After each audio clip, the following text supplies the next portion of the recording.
YouTube ಚಾನಲ್ಗೆ ಸ್ವಾಗತ. ಎಲ್ಲರಿಗೂ ನಮಸ್ಕಾರಗಳನ್ನು ತಿಳಿಸುತ್ತಾ ವಿಶ್ವ ಜನಸಂಖ್ಯಾ ದಿನದ ಪ್ರಬಂಧ ಅಥವಾ ಭಾಷಣ 10 ಸಾಲಿನ ಈ ಭಾಷಣ ವಿಡಿಯೋ ಇಷ್ಟವಾದರೆ ಪ್ಲೀಸ್ ಲೈಕ್ ಮಾಡಿ, ಸಬ್ಸ್ಕ್ರೈಬ್ ಮಾಡಿ, ಶೇರ್ ಮಾಡಿ, ಕಮೆಂಟ್ ಮಾಡಿ.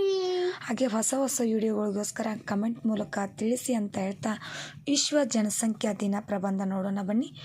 ವಿಶ್ವ ಜನಸಂಖ್ಯಾ ದಿನವನ್ನು ಪ್ರತಿ ವರ್ಷ ಜುಲೈ 11ರಂದು ಆಚರಿಸುತ್ತಾರೆ.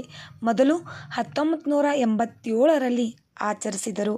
ಈಗ ನನಗೆ ತಿಳಿದ ಹಾಗೆ ವಿಶ್ವ ಸಂಖ್ಯೆಯು 796 ಮಿಲಿಯನ್ ಆಗಿದೆ. ವಿಶ್ವ ಜನಸಂಖ್ಯೆ ದಿನದಿಂದ ದಿನಕ್ಕೆ ಹೆಚ್ಚಾಗುತ್ತಿದೆ. ಚೀನಾ ದೇಶದಲ್ಲಿ ಜನಸಂಖ್ಯೆ ಕಡಿಮೆ ಮಾಡಲು 2 ಮಾತ್ರ ಇರಬೇಕೆಂದು ನಿಯಮವಿದೆ. ಹೆಚ್ಚುತ್ತಿರುವ ಜನಸಂಖ್ಯೆ ಬಗ್ಗೆ ಜನರಿಗೆ ಅರಿವು ಮೂಡಿಸಲು ಈ ದಿನ ಆಚರಿಸುತ್ತಾರೆ. ಪ್ರಪಂಚದ ಉತ್ತಮ ಜೀವನಕ್ಕಾಗಿ ಜನಸಂಖ್ಯೆ ಕಡಿತವು ಬಹಳ ಮುಖ್ಯವಾಗಿದೆ.